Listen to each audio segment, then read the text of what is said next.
Eu convido você a abrir a palavra do Senhor mais uma vez, agora na epístola do apóstolo Paulo a Tito, no capítulo de número 2. Nós temos feito uma sequência na epístola de Paulo escrita a Tito, e hoje nós chegamos aqui no capítulo 2. Vamos ler todo o capítulo. Eu convido você a acompanhar a leitura que farei dessa porção das Escrituras. Tito, capítulo 2, todo o capítulo, portanto.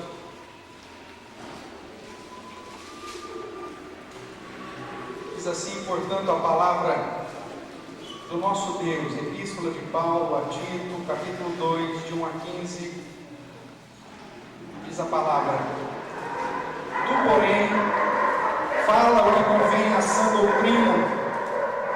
Quanto aos homens idosos, que sejam temperantes, respeitáveis, sensatos, sadios na fé, no amor e na constância. Quanto às mulheres idosas, semelhantemente, que sejam sérias em seu proceder, não caluniadoras, não escravizadas a muito vinho, sejam mestras do bem, a fim de instruírem as jovens recém-casadas a amarem ao marido e a seus filhos, a serem sensatas, honestas, boas donas de casa, bondosas, sujeitas ao marido, para que a palavra de Deus não seja difamada. Quanto aos moços, de igual modo, exorta-os para que em todas as coisas sejam criteriosos. Torna-te pessoalmente padrão de boas obras. No ensino, mostra integridade, reverência, linguagem sadia e irrepreensível, para que o adversário seja envergonhado, não tendo indignidade nenhuma que dizer a nosso respeito. Quanto aos servos, que sejam em tudo obedientes ao seu Senhor, dando-lhe motivo de satisfação. Não sejam respondões, não furtem. Pelo contrário, deem prova de toda a fidelidade, a fim de ornarem em todas as coisas a doutrina de Deus, nosso Salvador. Porquanto a graça de Deus se manifestou salvadora a todos os homens, educando-nos para que, renegadas a impiedade e as paixões mundanas, vivamos no presente século sensata, justa e piedosamente, aguardando a bendita esperança e a manifestação da glória do nosso grande Deus e Salvador, Cristo Jesus, o qual assim mesmo se deu por nós, a fim de remir-nos de toda iniquidade e purificar para si mesmo um povo exclusivamente seu, zeloso de boas obras. Diz estas coisas, exorta e repreende também com toda a autoridade. Ninguém te despreze. Oremos ao Senhor. Pai querido, mais uma vez te damos graças pela leitura da Tua Palavra. E nesse momento, ó Deus, quando nos preparamos para meditar mais profundamente nela, clamamos para que Teu Santo Espírito nos ilumine e nos direcione de tal forma que possamos compreender a Tua Palavra e vê-la sendo aplicada em nossa vida por Ti mesmo, de modo que haja hoje salvação, transformação, cura e, acima de tudo, ó Deus, que haja honra e glória ao Teu santo nome. Que apesar de mim mesmo, o Senhor me use para falar ao coração dos meus irmãos e irmãs e para falar ao meu próprio coração. É o que também clamamos no nome santo e poderoso de Jesus Cristo. Amém. Irmãos, nessa sequência que temos trazido aqui na carta de Paulo a Tito, nós vemos que o objetivo do apóstolo Paulo é instruir Tito e fortalecê-lo de modo que ele coloque as coisas em ordem, lá na ilha de Creta, nas várias cidades onde a igreja havia sido plantada, e colocando as coisas em ordem, instituísse uma liderança, organizasse as igrejas, colocando uma liderança dentro do padrão estabelecido pelo próprio Deus, desde o Antigo Testamento, e que Paulo sintetiza com características tanto familiares, sociais e espirituais. E Paulo vai dizer ainda para Tito que isso é necessário, colocar as coisas em ordem e instituir uma liderança séria, uma liderança fiel, uma liderança santa, uma liderança que dê um bom testemunho, porque já existiam muitos insubordinados, existiam muitos tagarelas, muita gente que fala o que não deve dentro da igreja. Se você der uma olhadinha aí no capítulo 1, verso 10, ele vai dizer assim: porque existem muitos insubordinados, palradores frívolos, ou seja, os tagarelos que falam que não deve, falam muito, enganadores, especialmente os da circuncisão, fazendo uma citação específica aqui, os dos judeus. E ele diz: é preciso fazê-los calar, porque eles andam pervertendo casas inteiras, ensinando que não devem, por torpe e ganância. Quando eu leio isso, eu me vejo em Creta, porque é a mesma realidade dos nossos dias.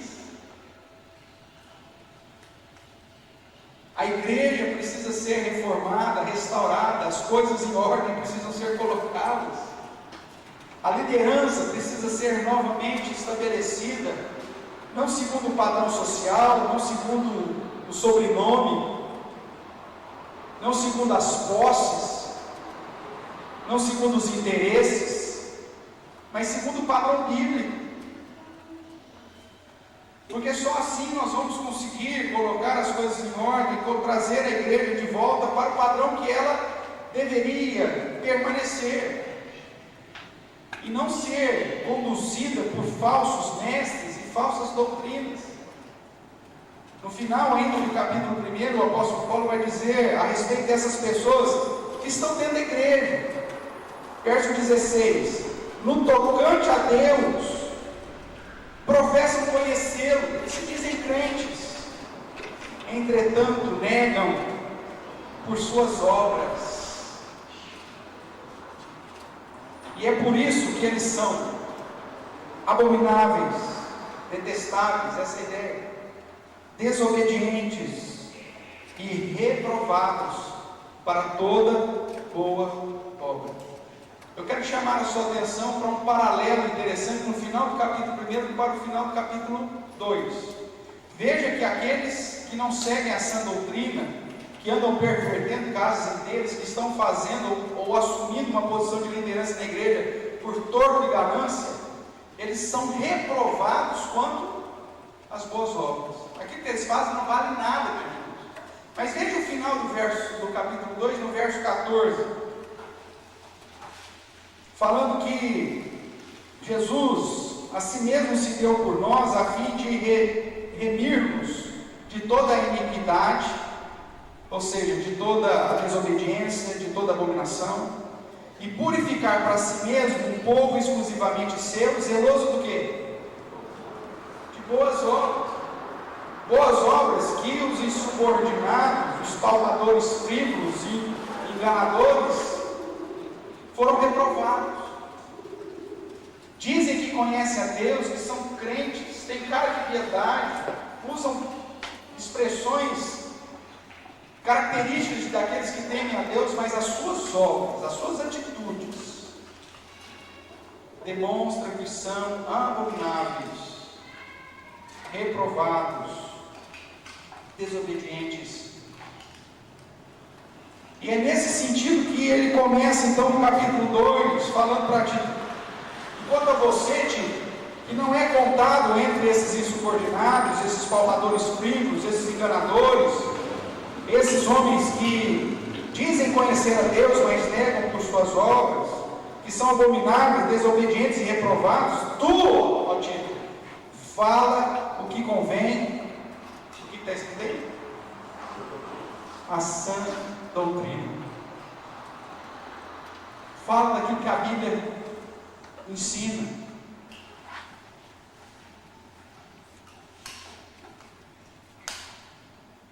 Nós vemos que o apóstolo Paulo, no capítulo 1, irmãos, vai dizer que para a igreja ser colocada em ordem, é preciso de uma repreensão bíblica séria. Veja o que diz aí o verso de número 13 do capítulo 1. Tal testemunho é exato, falando das características dos cretenses. Tal testemunho é exato. Portanto, olha a indicação de Paulo para Tito: repreende-os severamente, para que sejam sadios na fé. A repreensão, irmãos, é algo que nos nossos dias é colocado de lado. A nossa sociedade, inclusive, tem ensinado para os pais que não devem repreender os seus filhos. Esse é um ensino de Satanás, que diz: quando você diz não para o seu filho, você está causando feridas na sua alma. Na verdade, você está livrando ele da injustiça.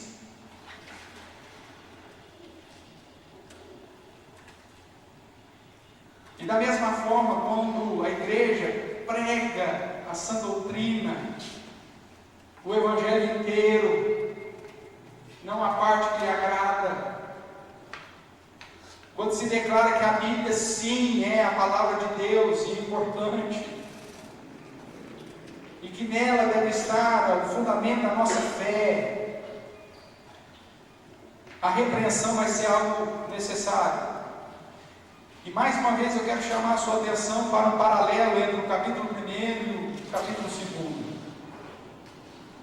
Paulo vai dizer então, como lemos no verso 13 do capítulo 1: portanto, repreende-os severamente, para que sejam sadios na fé. E lá no verso 15 do capítulo 2, Paulo reforça: dize essas coisas, exorta e repreende também com toda a autoridade, e que ninguém te despreze.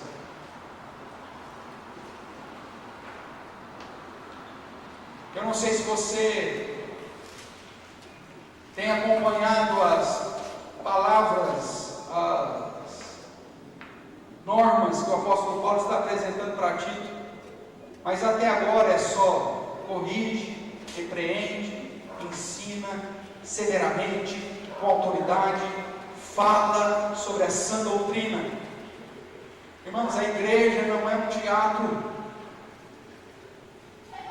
a igreja não é um salão de eventos, onde se contrata um coach para trazer uma palestra motivacional para que a sua semana seja uma semana vivida em ludibriação.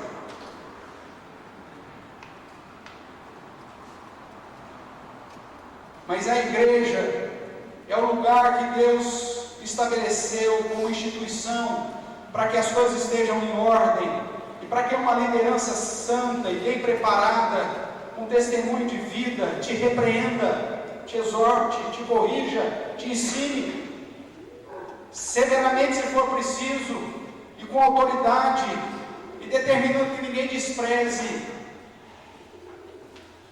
A palavra do Senhor já nos chama a atenção para quando ouvirmos a voz do Senhor, não endureçamos o nosso coração. Porque o exemplo do Antigo Testamento, quando o povo em Massá e Meribá endureceu o coração diante da advertência do Senhor, eles receberam a justa punição, porque o nosso Deus é um justo juiz. Você, como servo e uma serva fiel a Deus,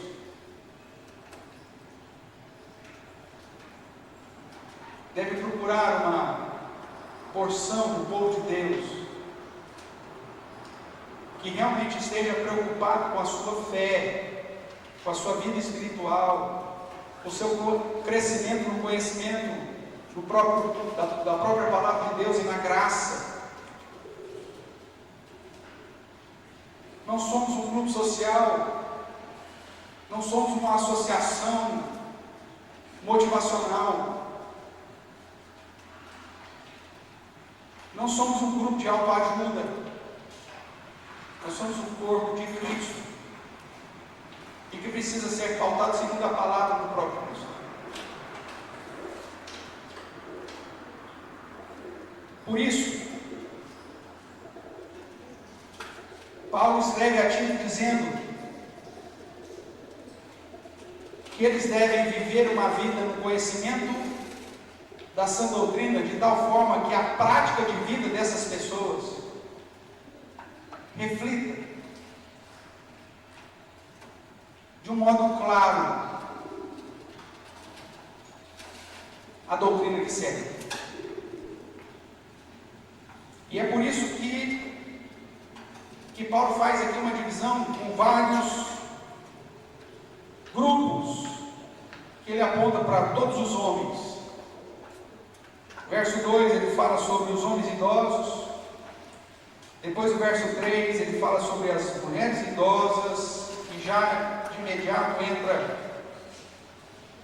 para com as mulheres mais jovens, em especial as recém-casadas. Fala dos moços, fala do próprio líder, fala dos empregados, dos escravos, dos servos. E o que Paulo está sintetizando, é óbvio que poderíamos aqui trabalhar com cada um desses pontos, e seria extremamente importante, mas acredito que a exposição de Paulo aqui já esteja clara o suficiente para o tipo de postura que ele exige para cada um desses grupos de pessoas.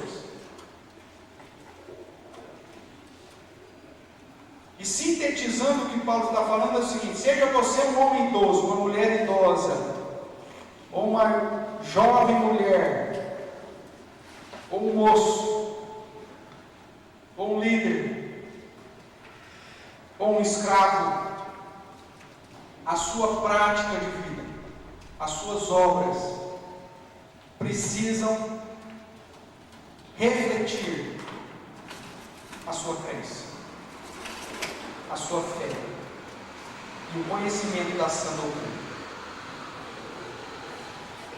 Por isso, eu pergunto: seria possível desassociar ou dissociar a fé da prática? Segundo as Escrituras, não.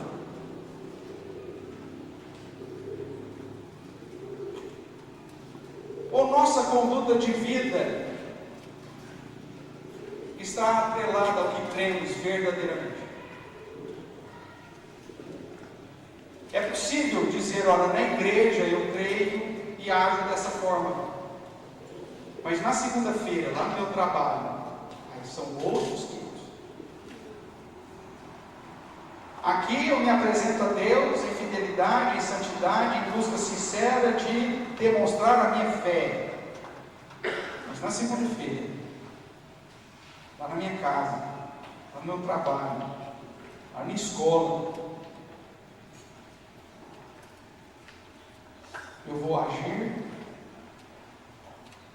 de acordo com o meu coração, inclinado para o pecado, e não segundo as crenças que eu professo.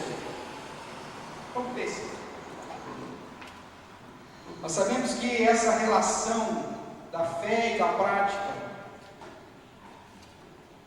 do conhecimento da sã doutrina e da prática de acordo com o conhecimento da sã doutrina, chamada ortodoxia e ortopraxia, é um dos temas tratados pelo apóstolo Paulo na carta de Tito, e que acaba ecoando em outros autores do Novo Testamento sobre essa relação da fé e obras. Talvez na sua mente a epístola de Tiago seja aqui, acabe ressaltando. Mas tanto Tiago quanto Paulo vão tratar essa questão de que se você crê em Deus, você tem que andar como um crente. Se você diz que tem fé, então você tem que mostrar isso através das suas obras. É responsabilidade humana. Se você diz que é nascido de Deus, você tem que viver na prática da justiça. Porque se aquele que não vive na prática da justiça, anda em pecado, é filho do diabo, não filho de Deus. João vai dizer. Não dá para desassociar. Nós vivemos de acordo com aquilo que nós cremos, as nossas ações, a nossa postura, tanto em família, quanto nas questões comerciais, nas questões interpessoais, são vividas de acordo com aquilo que nós cremos.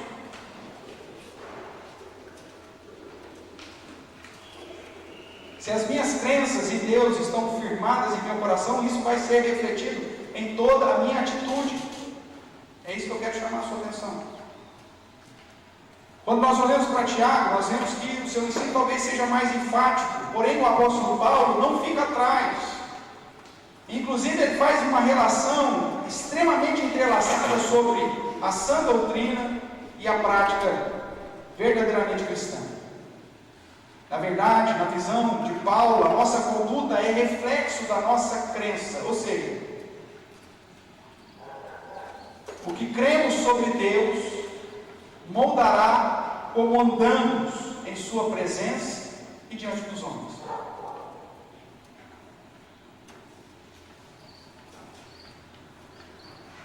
Eu creio na soberania de Deus, então meu dia a dia vai ser vivido segundo essa crença.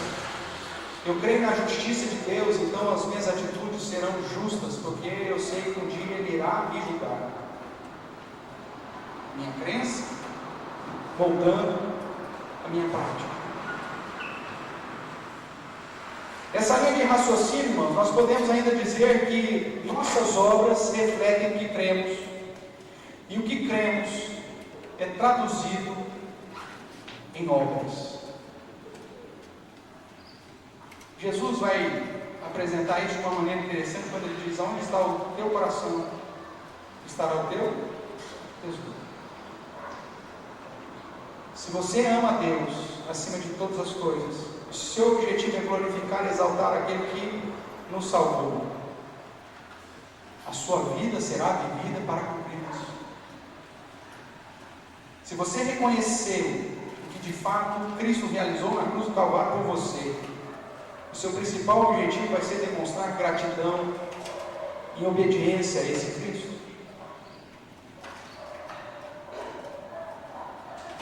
A sua vida refletirá aquilo que está no seu coração. O seu dinheiro será investido segundo a sua crença. Os seus relacionamentos interpessoais serão vividos de acordo com a sua crença. A sua relação profissional será vivida de acordo com a sua crença.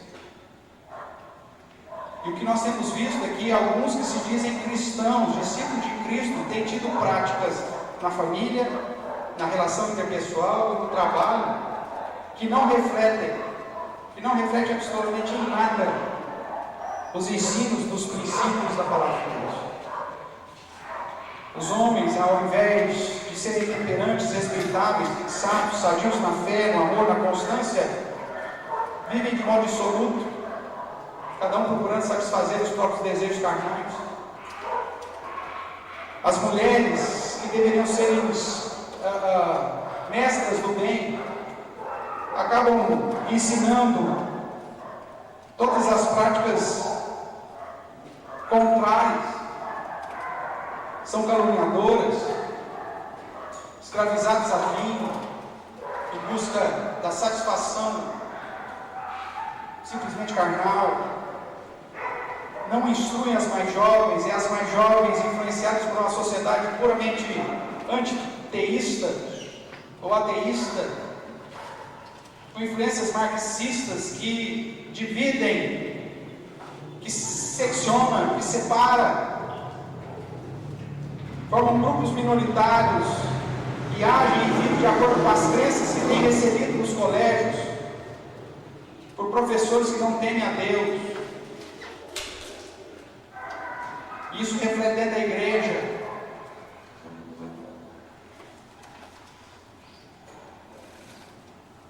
As mulheres cristãs não querem mais se casar. Só depois do pós-doutorado. E aí já estão velhos demais para serem mães. Se mesmo assim são mães, aí estão velhas demais para educar os seus filhos como deveriam.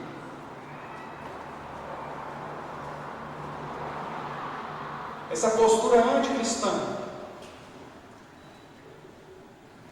já foi declarada pelo próprio Islã como a culpa do fim do cristianismo. Só para você ter uma ideia em relação a essa questão das mulheres serem jovens recém-casados, amar o marido, seus filhos, dentro de um contexto real, a mulher cristã tem em média 1,8 filhos. Não chega a ter 2 filhos por mulher.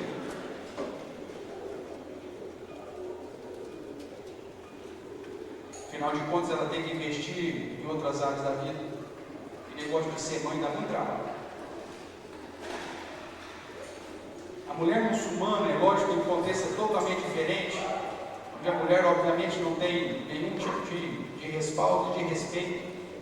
Mas só para você ter uma ideia, porque o islamismo cresce tanto, a média da mulher muçulmana é 8,1 filhos.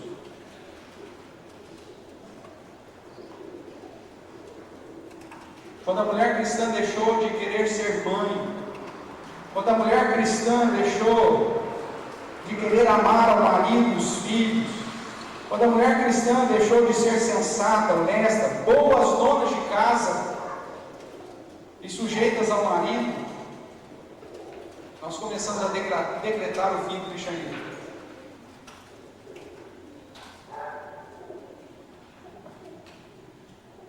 Práticas que estão em desacordo com aquilo que professamos ou que declaramos crer.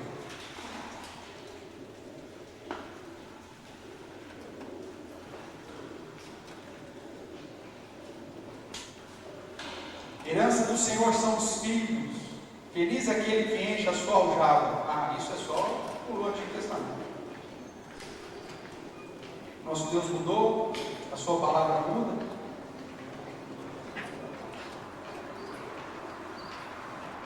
Práticas que estão desassociadas da nossa crença. Isso é machismo. Falar que as jovens têm que se casar, ter filhos, ser boas donas de casa, isso é machismo. E tem muitas pessoas que se dizem cristãs que acreditam que isso de fato é machismo, porque a Bíblia se diz.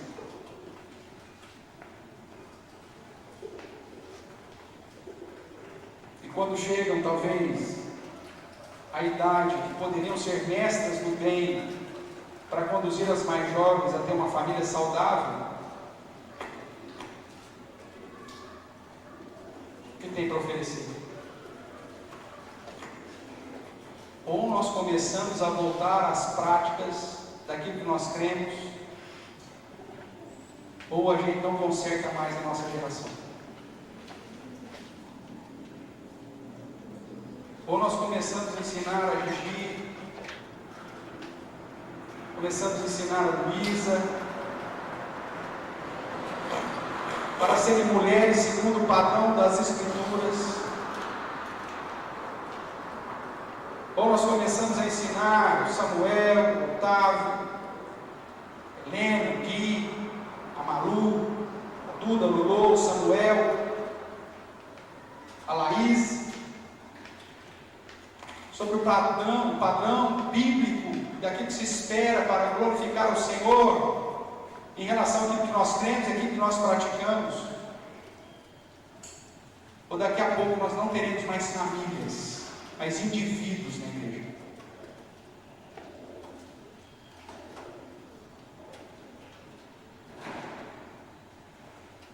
Repreende-os severamente para que sejam sadios na fé. E ser sadio na fé, segundo Paulo, é viver a sua vida, ter uma prática condizente com aquilo que você crê na perspectiva da sagrada e da sã doutrina. Voltando aqui para o slide, irmãos, veja que há uma diferença entre aquilo que falamos crer em relação àquilo que realmente cremos.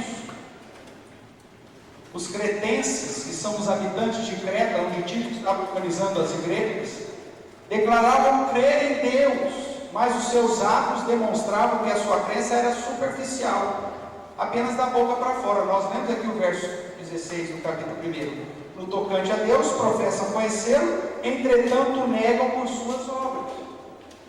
Na verdade, demonstravam através das suas obras que criam um Deus diferente do Deus bíblico.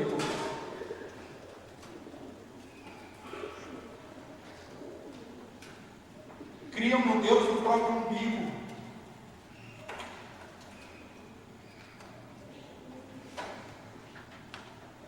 Nós sabemos que Paulo escreveu a carta a Tito com o objetivo de dar-lhes instruções quanto à confirmação da igreja em Creta, para organizá-la nos padrões de uma igreja que ensinava a sã doutrina e exigia de todas as classes de crentes, idosos, mulheres mais novas, moços, servos e liderança, um testemunho fiel, prático fiel, baseado em boas obras.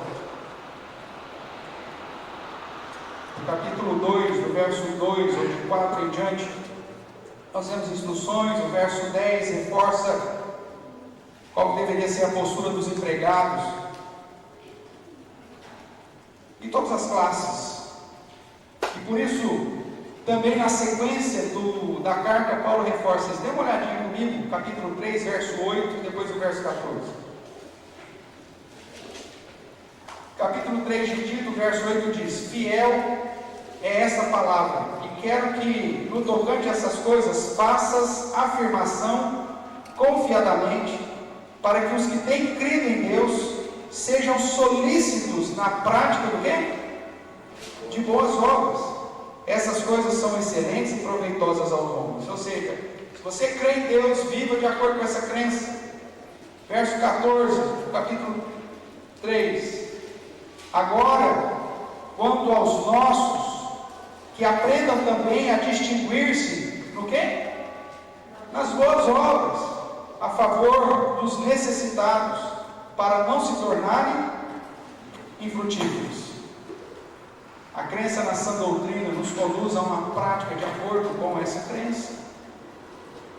Esse é o objetivo. Por isso, irmãos, quero tratar contigo, de um modo bem sintetizado, olhando o capítulo 2, sobre as características do povo separado para Deus.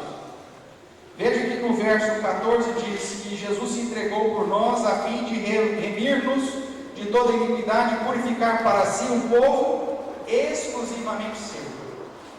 Então, aqueles que foram separados para Deus precisam possuir as características que Paulo fala aqui. Como Pedro disse, você foi agregado, se a misericórdia do Senhor te alcançou e você faz parte agora do povo, de propriedade exclusiva de Deus, nação santa. Então você precisa cumprir uma função, que lá em Pedro é proclamar as virtudes daquele que te chamou das trevas para a sua maravilhosa luz.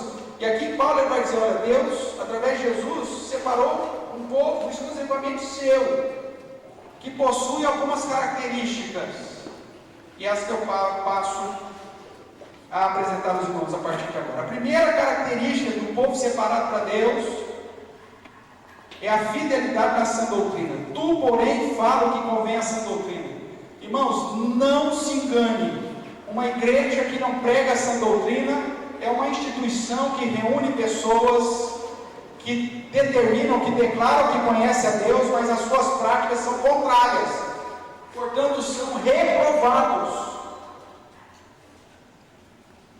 Pode ter nome de igreja, pode ser centenária,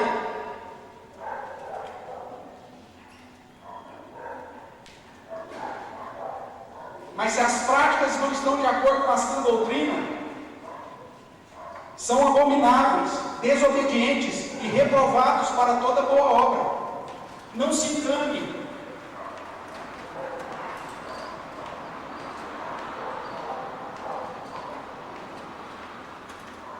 O capítulo 1, verso 1 vai demonstrar que o objetivo de Paulo era promover a fé que é dos eleitos de Deus e o pleno conhecimento da verdade segundo a piedade, ou seja, promover conhecimento doutrinário associado a uma prática de vida piedosa.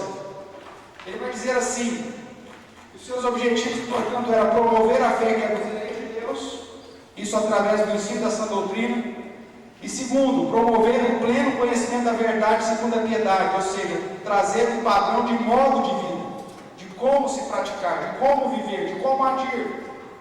Por isso que ele trata das classes individualmente. Os homens idosos tenham essas características, as mulheres idosas tenham tais características, as mulheres mais jovens aprendam a fazer dessa forma, os moços tenham critérios. Hoje os nossos moços são volúveis, não tem critério nenhum.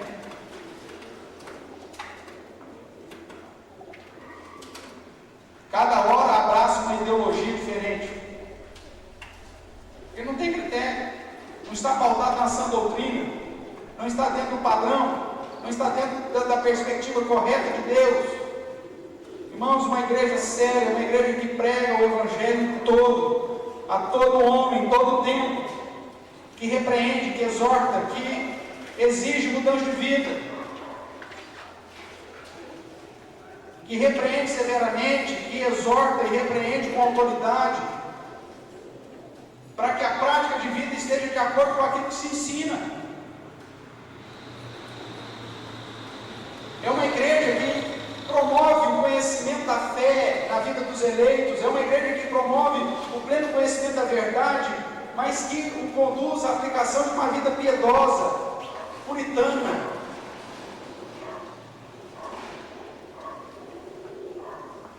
A primeira característica de um povo separado para Deus é que eles são fiéis às sagradas Escrituras.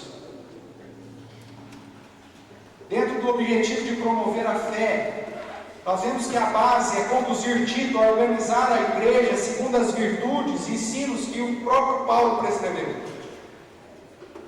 Dentro desses ensinos e virtudes, nós podemos constar a instrução da fidelidade para com as Escrituras.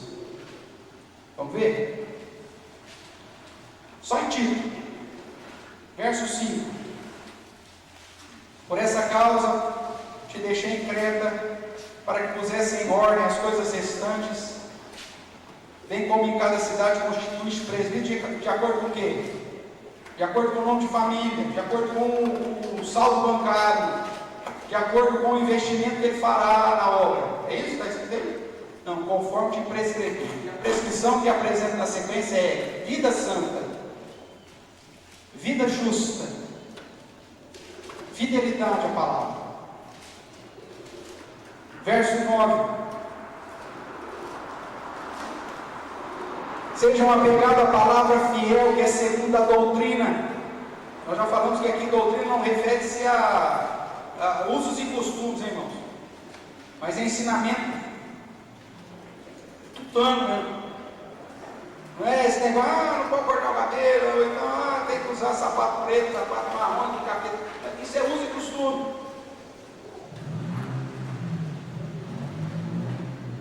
Tem que tirar o pelo da orelha. Isso é uso e costume. Doutrina, estou falando de ensinamento bíblico. Apegado à palavra fiel, que é a segunda doutrina, de modo que tenha poder tanto para exortar pelo reto ensino, como para convencer os que contradizem. Veja, uma igreja com liderança que está preparada para repreender severamente, para ensinar, para convencer os que contradizem, para exortar, para repreender. Verso 10: existem muitos insubordinados. Verso 11: é preciso fazê-los calar. Verso 12: são mentirosos, feras terríveis, dentes preguiçosos. Repreende, verso 13: repreende severamente, para que sejam sadios na fé, e não se ocupe com fábulas judaicas, nem com mandamentos de homens, desviados da verdade. Ficam preocupados com situações que não têm nada a ver com a sã doutrina. Capítulo 2, verso 1, fala aquilo que convém a sã doutrina. Verso 11: porquanto a graça de Deus se manifestou Salvador a todos os homens. Que todos os homens são esses? Essas classes que ele cita. Os idosos, as mulheres idosas, as mulheres mais jovens, os moços, os servos, os líderes. Ou seja, todas as classes de homens, não todas as pessoas indistintamente, como pregou lá o louco lá. Eu vou provar em duas leituras que a doutrina da eleição não existe. Vai ler a Bíblia inteira. Ensina essa doutrina, meu amigo. Compreende todas as coisas. Capítulo 3. Vou ler no início, apesar de não trabalhar semana que vem, mas ele diz: lembra-lhes que se sujeite aos que governam. Até essa questão da sujeição às autoridades. Sejam obedientes, estejam prontos para toda boa obra. Acho que o tema boa obra aqui é repetido várias vezes. A fidelidade às Escrituras gerando boas obras. Esse é o objetivo que Paulo apresenta. Portanto, a primeira característica do povo separado por Deus é fidelidade às Sagradas Escrituras, é fidelidade à sã doutrina, é fidelidade ao ensinamento que Cristo trouxe. Não é para ir na igreja para ficar ouvindo historinha, ilustrações,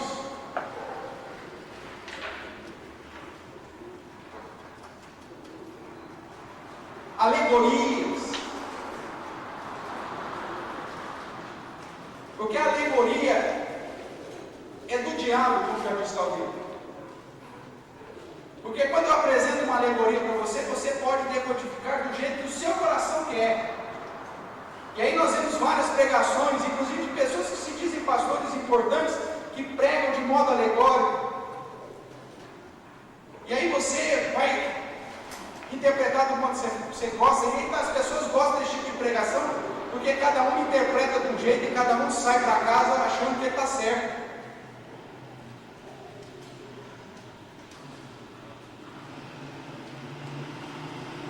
Pregações que interpretam parábolas do Senhor de modo irresponsável, porque são alegóricas.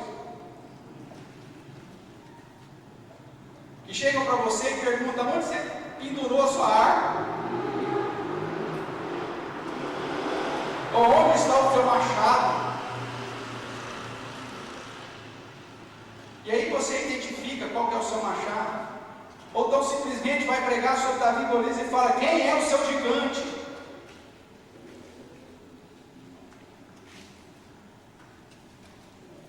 São sermões de entretenimento, mas que não te conduz à verdade, não te conduz à mudança de vida. E que na hora que você tiver que comparecer diante do Senhor dos Senhores, não vai te ajudar absolutamente nada. E quando você tiver que testemunhar a respeito do poder de Cristo na sua vida lá fora, não vai te ajudar absolutamente nada. Segunda característica, irmãos, de um povo separado para Deus, além da fidelidade às Sagradas Escrituras ou à sã doutrina, é o selo na prática de boas obras.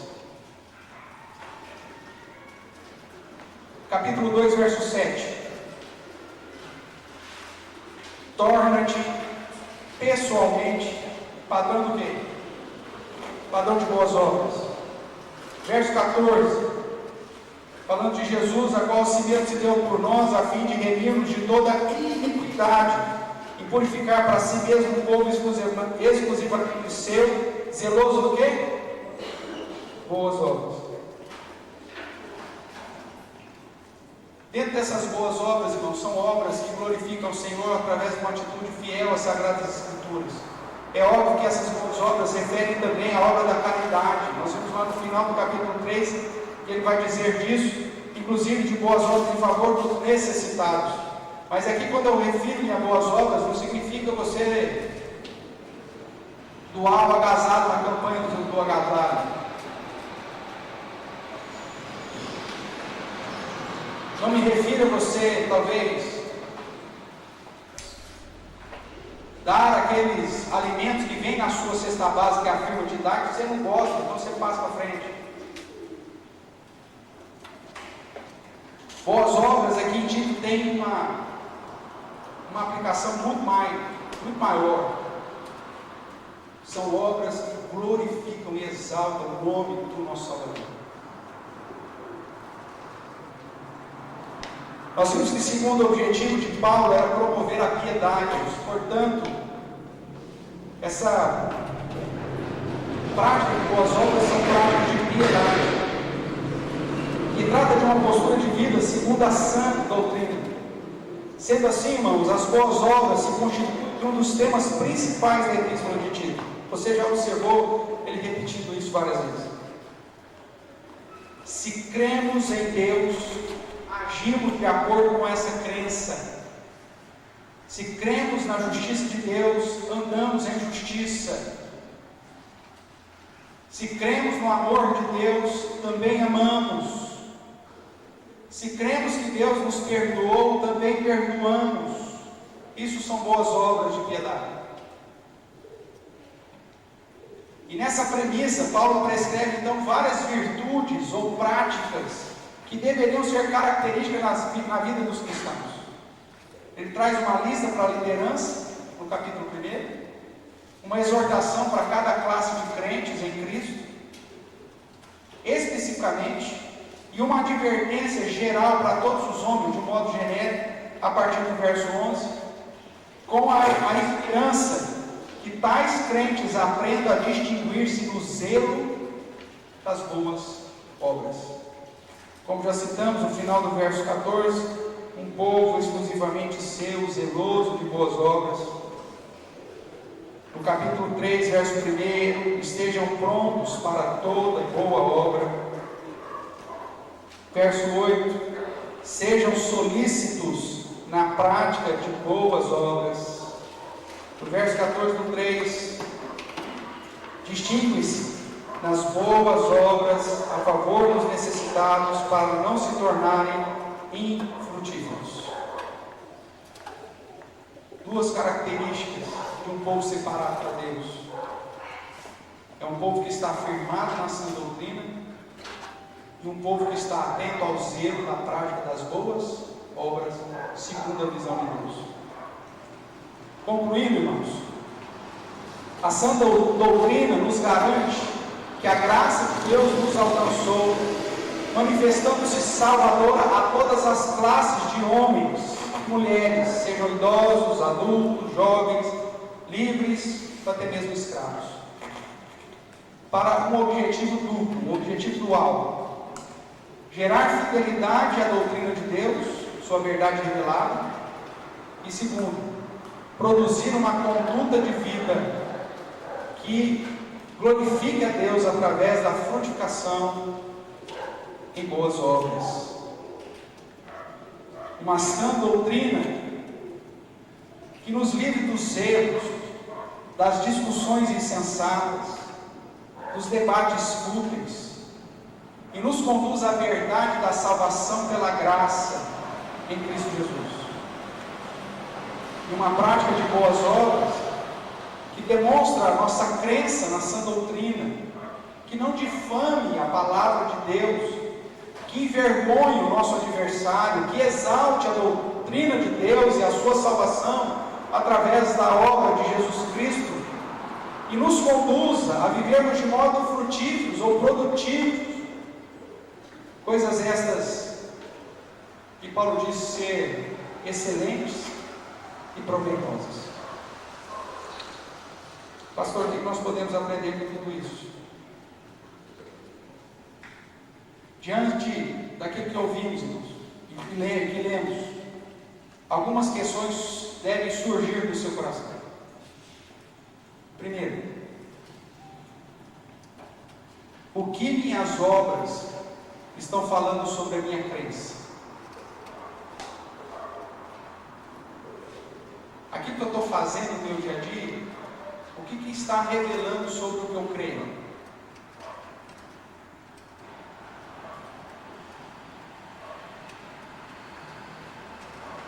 Quando eu engano nas questões comerciais, quando eu deixo de cumprir com uma palavra, quando eu tento viver fora da minha realidade financeira, O que as minhas obras estão falando sobre a minha crença? Segundo, a sã doutrina tem produzido uma prática zelosa de boas obras em minha vida? O que eu tenho aprendido sobre a Bíblia, o que eu tenho recebido sobre as Sagradas Escrituras, tem moldado o meu ser e a minha prática?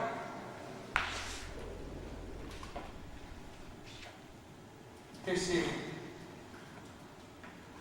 as pessoas reconhecem a quem eu sirvo através daquilo que eu faço? O seu jeitão de viver tem conduzido as pessoas a perguntar assim: você é crente?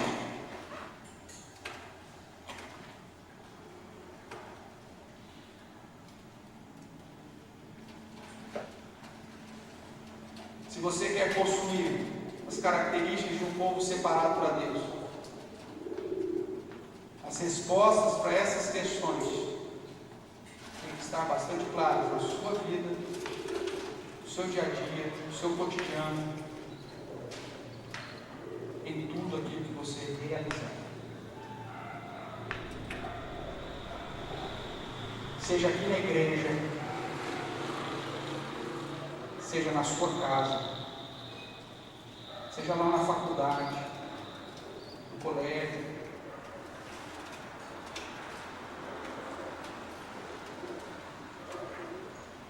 seja na praia, no clube, no aniversário da sua amiguinha ou do seu amiguinho que não é crente, na reunião familiar, com toda aquela parentada ímpia,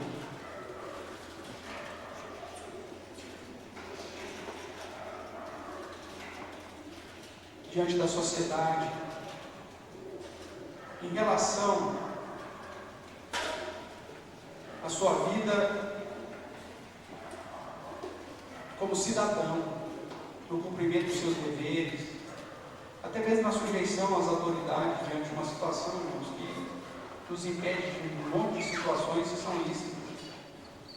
Como que a sua prática tem revelado aquilo que de fato você crê e aquilo que de fato você é?